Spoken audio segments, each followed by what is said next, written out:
DJ Ferris. The Chicago, nigga. It's the real one. Hit me. Only one is pulling shit the fuck up. Let's get a sports talk. I'd rather be in person. I'd rather be in Detroit. If we could be, talking about this stuff and then going out and working on it. The biggest thing, biggest difference right now is we're all talking about it, and then, we hang up the Zoom call and I go chase 3 kids, and, Danny goes and does yoga in his underwear or whatever, and Kenny's catching balls from a Jones. I don't know what these guys are doing, but we're not working on the same stuff at the same time. It's just a matter of time before teams started putting up sponsorship logos virtually behind these players who are doing the Zoom conference calls. Smart move. I'm surprised it took so long. I'd rather look at what's actually behind Matthew Stafford, not the big blue sheet with the Lions logo and the sponsorship logo. But, hey, this is an opportunity to make a little scratch, and I suspect more and more teams will do it. But, hey, the bottom line is guys are trying to get ready for the season. They're working out alone. Eventually they'll find a way to work out together. And there's a lot of pressure, Big Cat, on the Lions this year. Martha Ford, the owner of the team, made it clear last season when she said GM Bob Quinn and Coach Matt Patricia are coming back that she expects something better this year than what she's gotten. And Stafford's injury last year had a lot to do with the team's failures. But there's a lot of pressure on Stafford. There's a lot of pressure on the coaching staff. There's a lot of pressure on the front office. And they started off fairly well last year. They won some games that past Lions teams would have lost. It's as simple as is. It's their run game. If you watch a Lions game, it's always Matthew Stafford putting the football in the air. It's like it's no run game there for them. And that's what's hurting them. Because they got to be one-dimensional with Matthew Stafford throwing the football at least 36 times a game. That is an example right there of what they're going to do. They're going to put it in the air more than they're going to run it. It have to do with them and their offensive line. If they get that right this season, potentially have a run game to take the pressure off of Matthew Stafford. You got to have a run game to be able to take all the load off his shoulder. When he got to drop back and throw the football and be the one-dimensional, it hurt the Lions. He started out very well before he got hurt last season. Then it went downhill, but they still got to put a run game around him so he don't have to put in the air so much. That way, you had the defense guessing if you're going to run the football.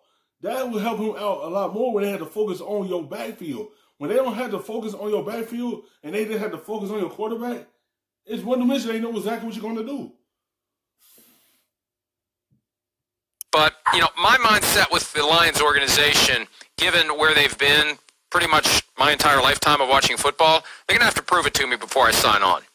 Oh, you're changing your tune from my famous clip last fall when I said that you could always sleep on the Lions and never wake up, and then you took great umbrage to that comment. That's not what I said. That's not what I said. My point is they're going to have to wake me up. I am going to sleep on them until they wake me up, but I will be happy. I will be ready. I will be prepared for the nudge on the shoulder to come when Matt Patricia says, wake up, we're 5-2. I'm not writing them off, but I'm not going to buy into any hype or any speculation that they're going to be halfway decent this year unless they are. The biggest story here, I think, is Matt Stafford's back injury, because he's one of the toughest guys in the NFL. He's, he doesn't miss games. He played through a ton of different injuries. So the fact that he did miss a game, or he missed a lot of games, means that injury was very, very significant. And what will be the lasting effect? He's on the wrong side of 30. A back injury doesn't just go away. It's not something like a broken bone that will eventually heal and you'll be 100%. So that is the biggest question mark with the Lions going forward, because for them to be any type of decent, they need Matt Stafford to be really, really good, and he was. He was really, really good last season before the injury. Matthew Stafford had to be on the field for this team to be successful. I know this team haven't made it to the playoff as much with him as the quarterback, but that's who they need on the field to be able to have some type of good season with him on the field. But if stuff don't pan out this season, upstairs are going to start talking about potentially moving on, potentially heading to another direction if they keep having these type of seasons like this, and they keep having them. At some point, they gonna move on if stuff don't get right with Matt Stafford as their quarterback. But that's their guy. That's the only way Detroit can be successful is number 9 on the field. Really good at the beginning of last year before he got that injury.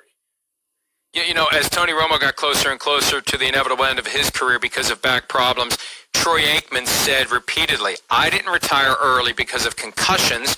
I retired early because of back issues. So we need to watch that with Matthew Stafford. He's still fairly young, even though he's been around for a long time. How much longer will he be in Detroit? And can he stay healthy this year? Big questions for the Lions. Let's take a break. When we return, troubling news involving a Giants defensive back and a Seahawks defensive back. We'll get you up to speed on that when Pro 5 resumes.